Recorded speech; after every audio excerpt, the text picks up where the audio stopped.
Bonjour à tous, Gilles, l'agriculteur du Loiret. Bon, comme vous pouvez voir derrière moi, il y a la moissonneuse batteuse. Et aujourd'hui, ce qu'on va faire, ce matin, on va la préparer pour une journée de travail.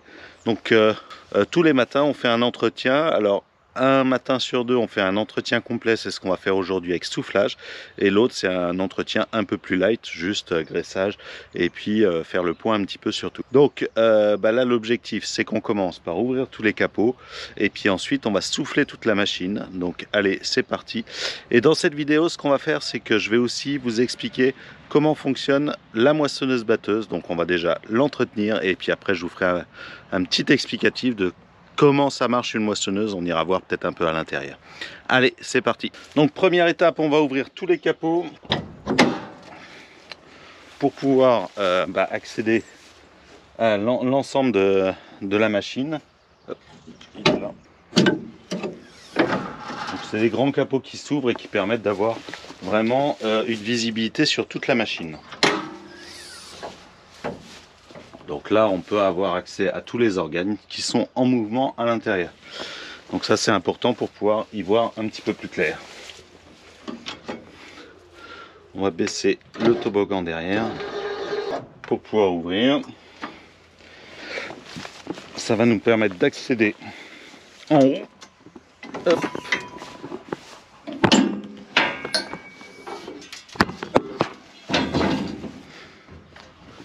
Et d'ouvrir pareil tous les capots.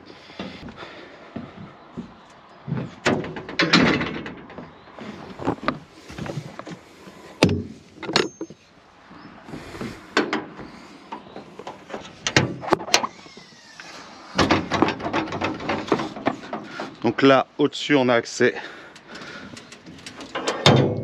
à l'arrière, toute l'organe de battage, et puis bien sûr au moteur qu'il va falloir aussi souffler. Alors pourquoi est-ce qu'on souffle? C'est pour enlever toutes les pailles qu'il peut y avoir un petit peu partout et qui risquent de prendre feu s'il y a un roulement qui s'échauffe, s'il y a une accumulation de paille contre le moteur.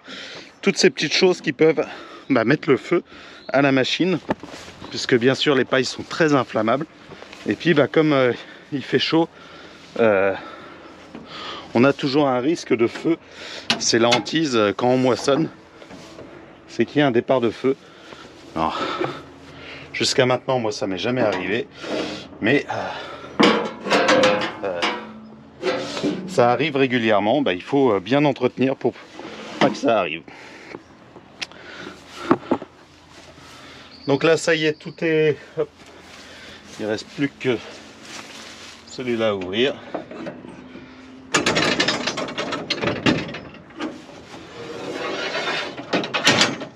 Et je vais ouvrir toute la partie radiateur pour pouvoir aussi bien la souffler. Donc là, au niveau des radiateurs, on voit bien de la paille qui s'est accumulée là-bas. Et puis même de la poussière là contre le radiateur. Et donc si on ne fait pas ce soufflage, le problème c'est que on a la machine qui risque de chauffer. Donc le moteur d'avoir quelques petits soucis. Donc pour souffler, j'ai été chercher le compresseur qu'on a à la Kuma. Et puis là, ce que je vais faire, c'est que je vais mettre ma combinaison pour pouvoir souffler. Donc on s'habille, on se prépare pour pouvoir se protéger de la poussière. Et puis après, on souffle tout ça avant que le soleil tape trop fort, parce que sinon, on prend quand même des sacrés suées. Donc pour se protéger, on utilise une combinaison, des combinaisons, on va dire phyto, comme ça, hop, on est bien à l'abri de la poussière. Et la deuxième chose qui est vraiment top, c'est la casquette ventilée.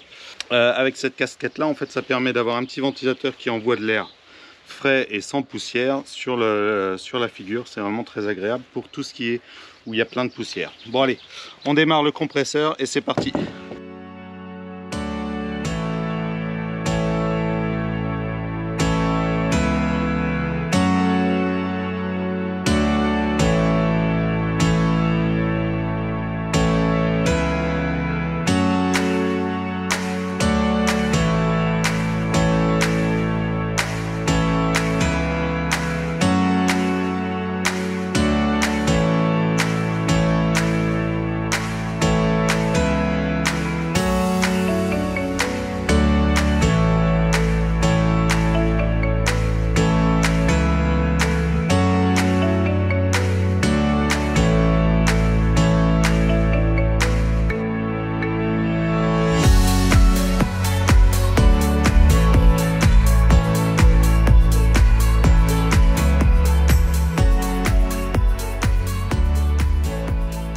Bon, ça y est, le premier soufflage est fait.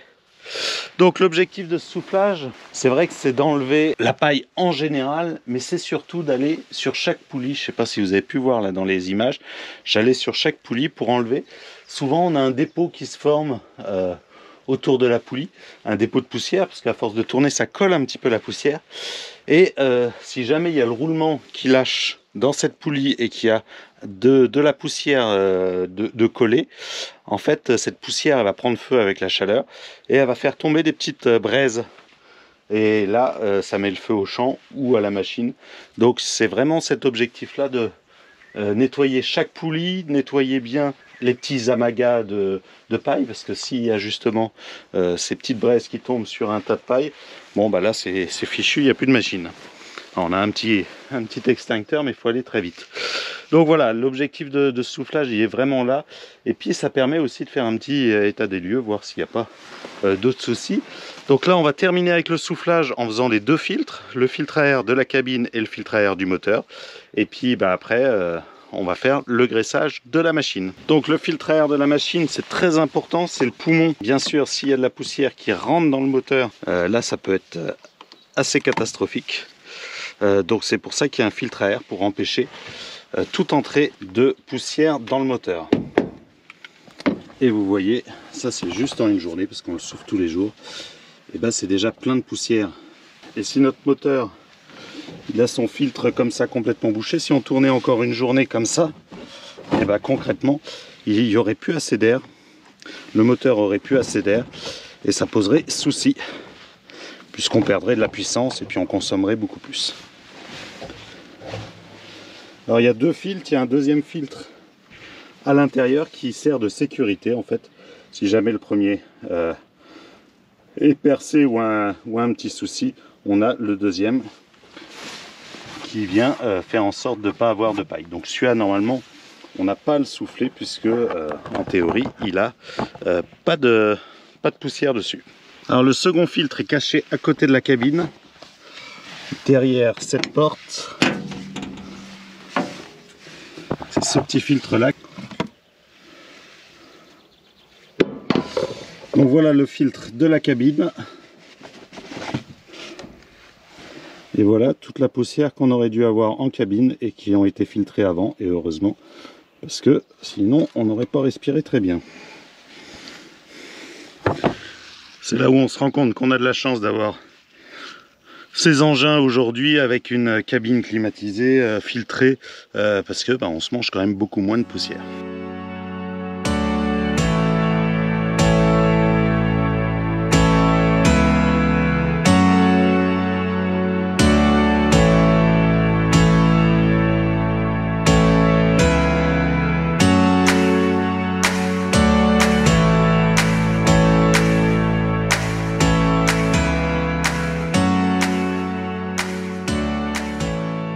Bon alors, on prend la pompe à graisse et on va faire l'entretien. Je vais en profiter pour vous expliquer un petit peu comment ça fonctionne une moissonneuse batteuse. Bon, premier gros élément, c'est le moteur. C'est un moteur qui fait, je crois, 450 chevaux. Je n'ai plus en tête exactement les chiffres.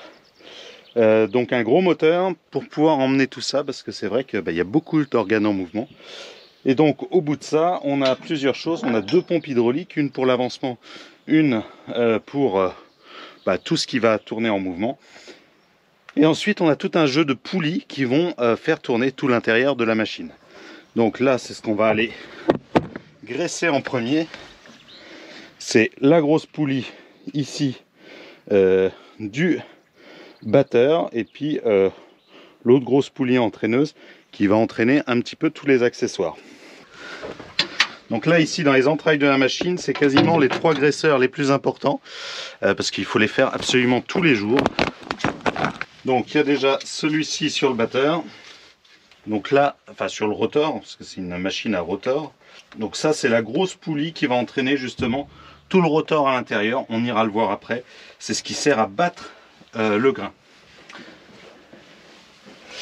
Et donc toute la puissance du moteur arrive par cette courroie et est retransmis au batteur ici. Et donc là on a un système de poulie qui va gérer la vitesse du batteur.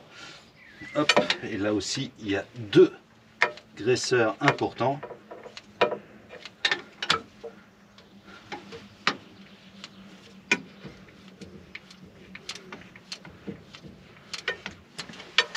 Voilà, ils sont faits. Ici, on n'oublie pas de bouger un petit peu ces reniflards parce que il ne faut pas qu'il y ait de poussière dessus. Donc là, je fais bouger toute la machine. Alors ça tourne plutôt bien, heureusement. Et bah, où est-ce qu'il est? C'est bon, il est là. Hop.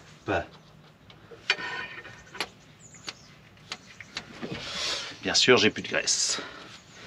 Donc on va aller changer la graisse, en remettre un petit coup et puis aller faire la suite. Donc là, tout à l'heure on était là-haut où il y avait les grosses poulies qui faisaient tout l'entraînement et on peut voir que là ici on a des poulies qui sont en cascade et qui vont entraîner un petit peu toute la machine. Donc ça part de l'entraînement ici du broyeur qui va servir à broyer l'ensemble des végétaux. La partie table aussi qui est animée par l'autre côté. Là on a le tire-paille. Et ici on a les deux élévateurs qui vont remonter le grain dans la trémie. Et l'autre c'est les retours à auton, donc remonter ce qui n'est pas battu dans le batteur. On va aller voir ça un petit peu juste après. Et ça c'est toute la partie vent. Donc c'est ce qui va créer du vent à l'intérieur de la machine pour soulever les pailles et faire tomber le grain entre les grilles et éjecter les pailles à l'extérieur.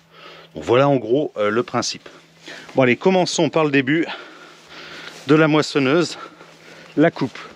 Donc ici notre coupe, elle est composée d'une scie qui va venir couper le blé, des releveurs qui sont là pour lorsque c'est un petit peu couché pour ramener le blé à l'intérieur. On a au fond déjà on a les rabatteurs qui viennent aider à faire tomber bien le grain. Cette année c'est un petit peu particulier, alors j'ai beaucoup de réflexions comme quoi je mets trop bas mes rabatteurs, tout ça, mais il y a une raison, c'est que cette année on a la paille qui est un petit peu juste, et souvent sur les côtés, là où la paille est tombée sur le bord de l'andin, ça a du mal à rentrer, et si on met pas un peu les rabatteurs dans la culture, en fait ça a tendance à nous faire un petit monticule de paille qui empêche la culture de rentrer. Donc tant que les pailles ne sont pas bien sèches, moi je descends un petit peu plus mes rabatteurs. Ça permet de ne pas s'arrêter toutes les 5 minutes. Donc ensuite on a cette vis qui sert à ramener tout à l'intérieur de la machine et qui va emmener tout ce qu'il y a dans la coupe en direction du convoyeur. Et donc cette vis elle est équipée de doigts escamotables qui vont venir justement pousser la récolte et la prendre pour l'emmener. Donc ça c'est très important, c'est ce qui permet de faire avancer l'ensemble du blé vers la machine. Donc là on a 2 graisseurs à faire sur les rabatteurs, mais c'est un petit peu haut. Alors je l'avais mis en l'air parce que pour pouvoir vérifier, on va le faire tout de suite, si on n'a pas de section de cassé ou de doigt de cassé. Donc là ça a l'air d'aller, parce que régulièrement avec un caillou mal placé on a tendance à casser une section ou un doigt. Alors hier j'étais un peu embêté par ici, non il n'a pas l'air d'y avoir de problème. Ok, donc là tout est bon. Bon, donc j'en profite pour faire les graissages au niveau de la coupe. Là normalement c'est toutes les 50 heures, mais nous on les fait à chaque entretien, comme ça on est sûr que tout se passe bien. Au mieux un peu trop de graisse que pas assez. Donc là la coupe elle est entraînée par ce cardan, donc qui permet de transmettre la puissance, mais aussi par toute la partie hydraulique pour pouvoir lever les rabatteurs, les baisser, agrandir la coupe, enfin tout ce qu'il y a à faire. Donc là ensuite on a le convoyeur. Le convoyeur c'est ce qui sert à emmener le grain jusque dans le batteur. Alors comment c'est fait? En fait c'est un canal avec ici des barrettes, des battes, des barrettes qui vont venir emmener le grain, donc qui sont tenus par des chaînes, et ça tourne et donc ça ramène tout le grain jusqu'ici, ici qui est l'entrée de notre batteur. Donc c'est ce qui va servir après à battre le grain. Donc jusque là la paille et le grain sont toujours ensemble, rien n'est battu, on a juste coupé le grain et on l'a emmené jusqu'au batteur. Alors là, je vais faire le graissage du petit roulement là du batteur à l'extérieur et du convoyeur. Et puis après, je vous explique le batteur.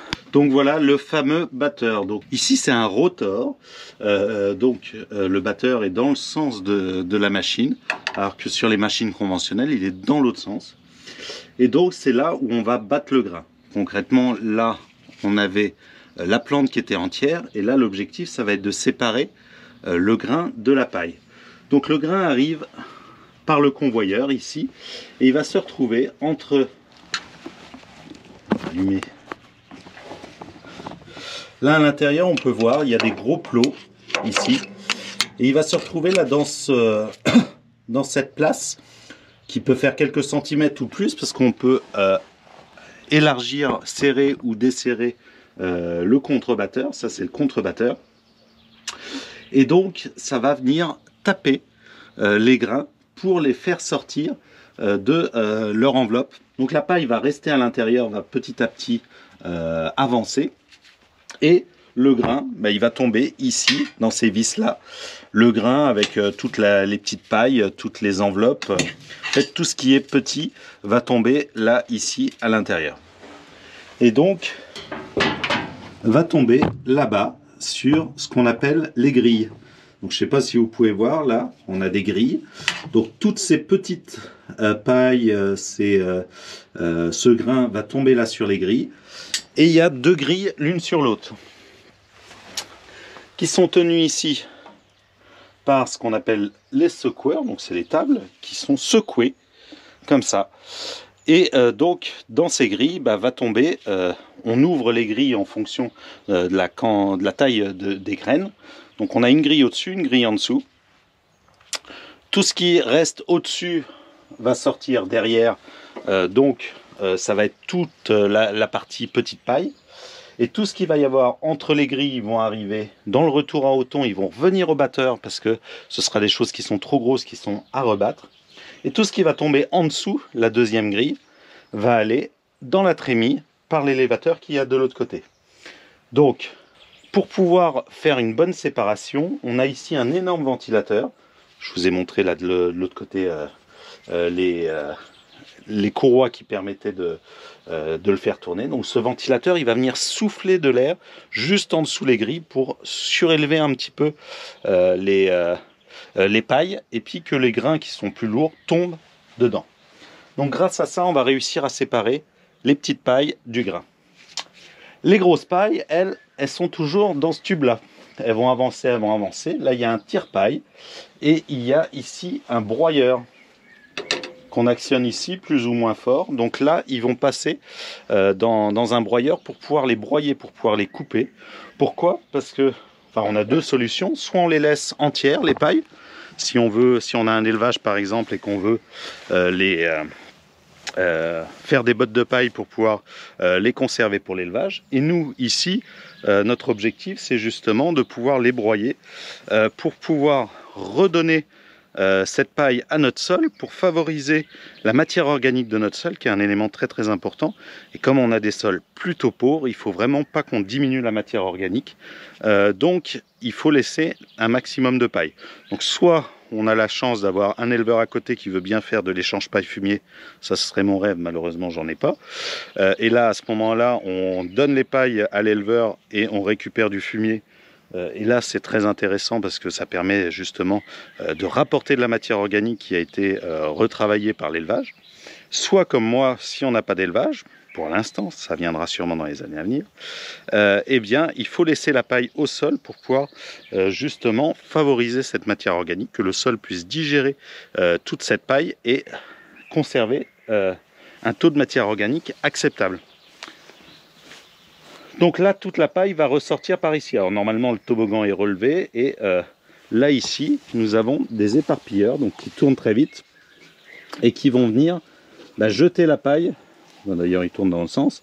Jeter la paille comme ça et l'écarter tout au long de la largeur de la moissonneuse. Lorsqu'on se met en position paille, donc justement, là, toute la paille va pas passer va passer dans le broyeur, mais à petite vitesse, et puis on va retirer les couteaux et puis va ressortir ici.